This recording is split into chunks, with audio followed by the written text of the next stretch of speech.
તો એકદમ ઓછા તેલમાંથી એકદમ ટેસ્ટી કાચા બટાકાનો નવો નાસ્તો. તો આ કાચા બટાકાનો નવો નાસ્તો એકદમ ઓછા તેલમાં બનીને રેડી થાય છે અને એકદમ ટેસ્ટી અને ચટપટો લાગે છે. હાય ફ્રેન્ડ્સ, આજે હું શેર કરીશ તમારી સાથે કાચા બટાકામાંથી નવો નાસ્તો બનાવવાની રેસીપી. ત્યાં આગળ મેં એક બટાકો લીધો છે. હવે એને આપણે છોલી લઈશું. હવે બળી લીધો છે. હવે આપણે છીની લઈશું બટાકાને. આ રીતની પાતળી છીનીથી છીની દેવાનો છે આપણે સરસ. હવે આગળ બટાકાને મેં આ રીતે છીની લીધો છે. હવે આપણે બેટર બનાવી લઈશું. હવે એક બાઉલની અંદર આપણે બટાકો લઈ લઈશું છીનેલો. હવે એની અંદર એડ કરીશું છીનેલું ગાજર. અહીંયા એક ગાજરને મેં છીની લીધું હતું અને એક ડુંગળી ઝીણી કટ કરેલી એડ કરીશું આપણે. હવે એની અંદર આપણે 1 કપ બેસન એડ કરીશું અને આ નાસ્તો ક્રિસ્પી થાય ને એના માટે 1/4 કપ રવો એડ કરીશું આપણે. અને તો અહીંયા આગળ મેં ઝીનો રવો લીધો છે, તો તમે કોઈ પણ લઈ શકો છો, ઝીનો કે મોટો. હવે સ્વાદ પ્રમાણે મીઠું એડ કરીશું, થોડી હળદર, 1 ચમચી લાલ મરચું, 1 ચમચી ધાણા જીરું પાવડર એડ કરીશું. એની અંદર ગરમ મસાલો એડ કરીશું, અડધી ચમચી થોડી હિંગ એડ કરીશું. હવે એની અંદર આપણે 1 ચમચી ખાંડ એડ કરવાની છે. હવે એની અંદર આપણે શેકેલા જીરાનો પાવડર એડ કરીશું, અડધી ચમચી, અને થોડોક મરી પાવડર એડ કરીશું. હવે એની અંદર અડધું લીંબુ એડ કરીશું. હવે એની અંદર અડધી ચમચી જીરું એડ કરીશું આપણે. હવે 2 ચમચી ધાણા એડ કરીશું. ધોઈને અહીંયા મેં ધાણા લઈ લીધા છે. હવે થોડું થોડું પાણી એડ કરતા જઈશું અને સરસ એવું બેટર આપણે બનાવી લઈશું.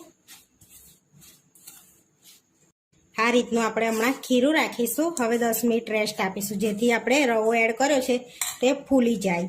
તો અંદર પાણી એડ કરવાની જરૂર પડે તો પાણી એડ કરી શકીશું. રેસ્ટ આપે આપણે 10 મિનિટ થઈ ગયું છે. તો આપણે સરસ ફૂલી ગયો છે જો રવો એની અંદર. હવે આદુની પેસ્ટ એડ કરવાનું રહી ગયું હતું, અડધી ચમચી એડ કરી દીધી છે, અડધી ચમચી લીલા મરચાં. હવે સરસ મિક્સ કરી લઈશું અને થોડુંક પાણી એડ કરીશું એની અંદર આપણે. તો અહીંયા આગળ 3 ચમચી જેવું પાણી એડ કર્યું છે. તો આ રીતનું આપણે પાતળું ખીરું રાખવાનું છે, તો સરસ નાસ્તો આપણો તૈયાર થશે. હવે ચપટી આપણે સોડા એડ કરીશું એની અંદર અને મિક્સ કરી લઈશું સરસ. તો આ રીતનું આપણે પાતળું ખીરું રાખવાનું છે. તો હવાની ભાગદોડમાં તમે તમારા બાળકોને આ રીતે બનાવીને લંચ બોક્સમાં આપી શકાય છે અને આ ફટફટ નાસ્તો બની જશે.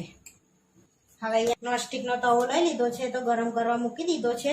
તો હવે ગરમ થઈ ગયો છે, તો પહેલાં થોડુંક તેલ એડ કરી લઈશું આપણે અને ટીસ્યુથી લૂસી લઈશું, એટલે સરસ આપણા પુડલા ઉતરશે આ પ્રોસેસ કરવાથી. હવે આપણે બેટર એડ કરી લઈશું. તો અહીંયા આગળ 2 ચમચા જેવું બેટર એડ કરીશું આપણે.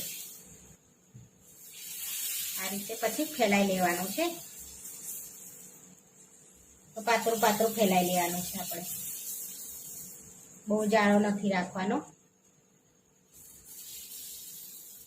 હવે ઉપરથી થોડાક તલ એડ કરીશું આપણે અને થોડોક ચાટ મસાલો સ્પ્રિંકલ કરીશું આપણે એની ઉપર, એટલે સરસ ટેસ્ટ આવશે આપણે પુડલામાં.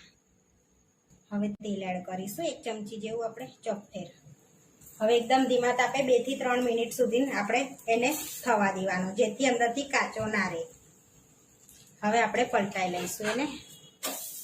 તો જોઈ શકો છો એકદમ ચેન્જ કલર થઈ ગયો છે. તો આ રીતનો આપણે કલર રાખવાનો છે અને થોડુંક તેલ એડ કરી દઈશું ફરી અને બીજી બાજુ સરસ શેકાવા દઈશું. હવે 2 મિનિટ થઈ ગઈ છે, પલટાઈ લઈશું આપણે.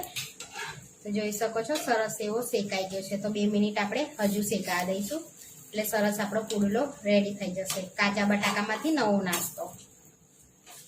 તો સરસ બેઉપા આપણે શેકાઈ ગયો છે. તો હવે આપણે પ્લેટમાં લઈ લઈશું. તો હવે પ્લેટમાં લઈ લઈશું. તો આ રીતે આપણે બીજા બી રેડી કરી લઈશું.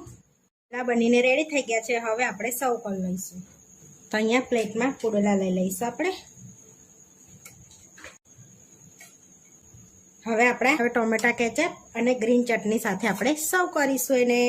તો આપણો કાચા બટાકાનો નવો નાસ્તો બનીને રેડી થઈ ગયો છે. આવા વિડીયો જોવા માટે મારી ચેનલને સબસ્ક્રાઈબ કરો, લાઈક કરો અને શેર કરો અને તમે જરૂરથી ટ્રાય કરો.